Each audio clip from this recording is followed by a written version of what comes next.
Dalam video kali ini, akan dijelaskan mengenai salah satu instrumen yang sering sekali dipakai di laboratorium baik di dunia industri maupun instansi, yaitu spektrofotometer serapan atom atau bisa disingkat SSA. Penjelasan mengenai SSA akan dibersamai oleh Ibu Tri Esti Purbaning Tias. Untuk itu, mari kita simak uraian dalam video berikut ini.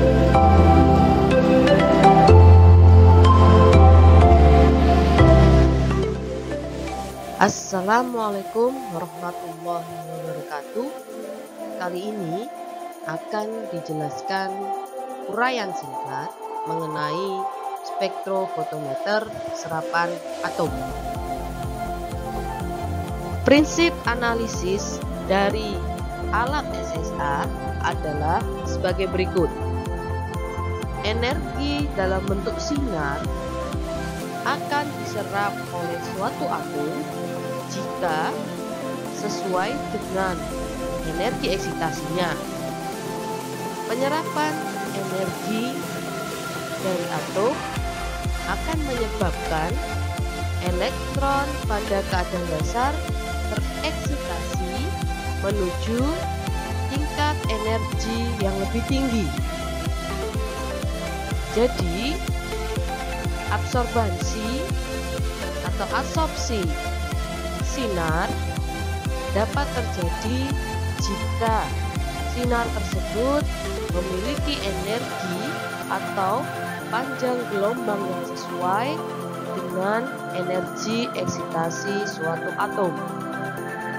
Dari ilustrasi berikut dapat dilihat bahwa sinar yang mengenai sampel akan diserap sebagian untuk mengalami eksitasi tadi, sedangkan yang tidak terserap akan diteruskan. Sinar yang diteruskan ini akan dibaca oleh detektor. Apabila sampel tidak mengandung atom tertentu tersebut atau kita sebut sebagai blanko, dikenai sinar, maka absorbansi tidak terjadi. Sehingga pada sampel, cahaya datang memiliki jumlah lebih besar daripada cahaya yang diteruskan, atau terjadi penurunan intensitas cahaya akibat adanya penyerapan oleh sampel. Sedangkan pada blanko, besarnya energi datang atau sinar datang sama dengan energi atau sinar yang diteruskan, karena tidak terjadi proses penyerapan energi atau absorbansi atau absorpsi. Komponen dasar alat SSA terdiri dari 4 bagian. Yang pertama adalah sumber sinar, kemudian yang kedua adalah atomizer atau pengatomisasi, yang ketiga yaitu detektor, dan yang terakhir adalah komputer atau unit pengolah data. Sumber sinar yang biasanya ada pada alat SSA adalah lampu HCL atau Halo Cathode Lamp. Lampu HCL ini memiliki prinsip kerja sebagai berikut. Adanya arus listrik yang diberikan pada lampu menyebabkan adanya proses ionisasi gas Ne pada anoda. Ionisasi ini menghasilkan ion Ne atau Ne plus atau gas Ne yang terionisasi. Ion Ne plus ini akan mengeksitasi logam pada katoda, di mana logam ini sesuai dengan logam yang nantinya akan dianalisis. Misalnya untuk lampu Cu, maka logam pada katoda juga logam Cu. Proses yang terakhir atau proses yang ketiga, logam yang tereksitasi tadi akan kembali pada keadaan dasar dengan disertai pelepasan sejumlah berkas sinar yang nantinya akan digunakan untuk menyinari sampel atau digunakan untuk mengeksitasi atom dalam sampel. Pengatomisasi atau atomizer pada alat SSA dapat berbentuk tiga hal. Yang pertama adalah unit atomisasinya berasal dari nyala api atau bisa dikatakan flame dengan gambar berikut. Atomisasi flame ini biasanya umum digunakan pada berbagai alat SSA. Syarat analisis menggunakan flame AAS atau flame SSA yaitu sampel dalam bentuk cairan tanpa endapan. Jadi, jika sampel berbentuk padat, maka perlu proses perubahan wujud sampel menjadi cairan.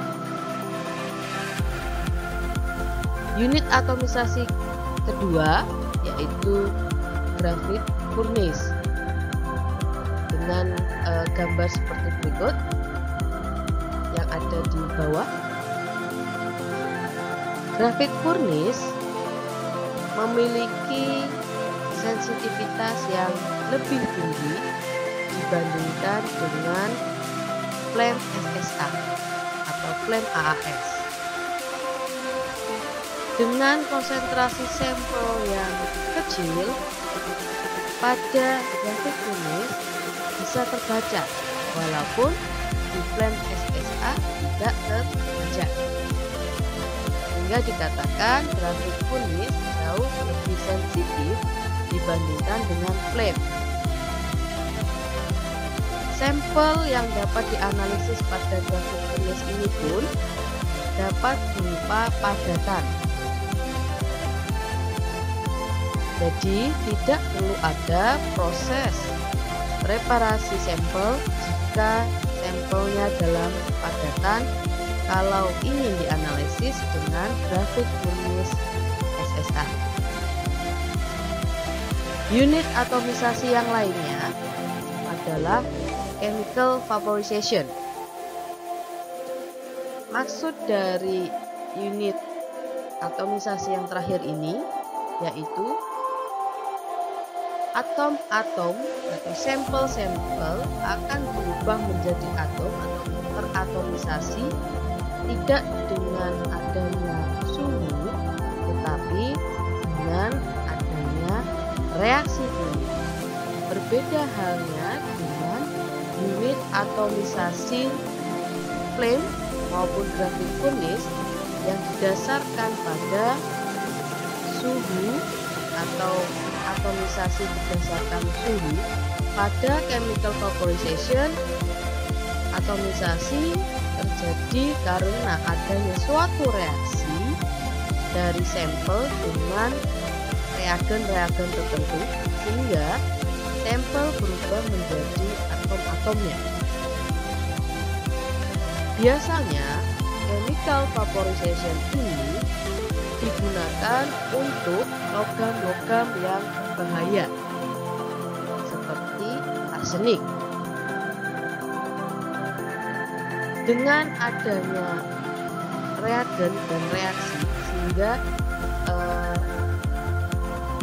sampel arsenik akan berubah menjadi atom. Selanjutnya proses analisis sama dengan unit-unit atomisasi AS lainnya. Untuk merkuri atau Hg dengan menggunakan prinsip yang berbeda, yaitu hot vapor atau uap dingin. Jadi pada Hg atau merkuri tidak dilakukan pemanasan, justru menggunakan unit pendingin sehingga terbentuk uap dingin atau atom dingin dari merkuri. Hal ini dilakukan karena merkuri pada keadaan panas memiliki reaktivitas yang lebih tinggi atau menjadi lebih berbahaya jika dibandingkan dengan kondisi atom yang dingin. Bagian berikutnya dari alat SSA adalah detektor. Detektor ini terdiri dari transducer. Dari berbagai transducer yang ada, yaitu photodiode, photomultiplier, SI fotodioda, fotokonduktor, dan photovoltaic cell, yang biasanya digunakan pada alat SSA yaitu photomultiplier atau disingkat sebagai PMT. Pemilihan transducer ini dikarenakan photomultiplier memiliki rentang panjang gelombang yang sesuai dengan daerah sinar tampak. Transducer ini akan membaca sinyal dari adanya perbedaan arus yang ditimbulkan adanya serapan sinar oleh sampel akan diolah menjadi data absorbansi dan transmitansi yang berikutnya akan masuk ke dalam komputer atau unit pengolah data. Komponen alat SSA yang terakhir adalah komputer, di mana di sini akan dilakukan pengolahan data yang diberikan oleh detektor. Di sini akan dibaca informasi mengenai transmitansi dan absorbansi. Transmitansi adalah banyaknya berkas sinar yang diteruskan atau dibaca oleh detektor. Jadi, yang terbaca oleh detektor adalah berkas sinar yang diteruskan atau ditransmitansikan. Sedangkan untuk pengolahan data, untuk mencari konsentrasi sampel, kita menggunakan data absorbansi, yaitu banyaknya sinar yang diserap oleh atom dalam sampel. Transmitansi yang didapat atau informasi transmitansi yang didapat dari detektor akan diolah menjadi nilai absorbansi menggunakan rumus sebagai berikut, yaitu A sama dengan min log T, di mana T-nya adalah PT per P0, atau A sama dengan min log T sama dengan min log PT per P0.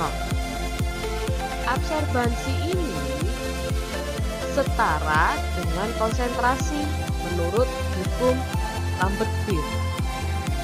Dengan persamaan rumus adalah A sama dengan EBC atau A sama dengan epsilon BC, epsilon kali B kali C, di mana epsilon atau E adalah absorptivitas molar analit dengan satuan cm-1 molar N1, dan B adalah tebal fat dengan satuan cm, dan C adalah konsentrasi analit dalam sampel.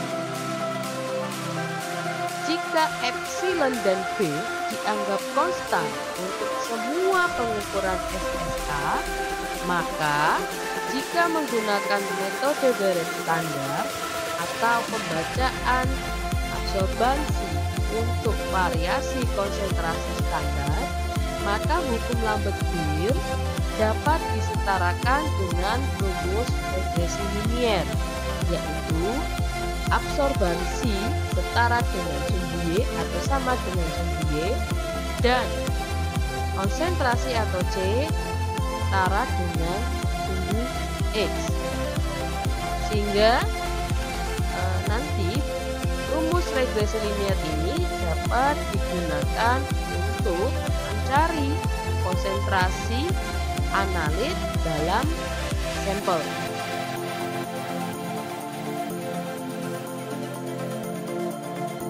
Pengoperasian instrumen spektrofotometer serapan atom atau SSA, dan simulasi perhitungan data hasil analisis dengan SSA, akan disampaikan dalam video selanjutnya. Terima kasih sudah menonton video ini, semoga bermanfaat dan sampai jumpa di video selanjutnya.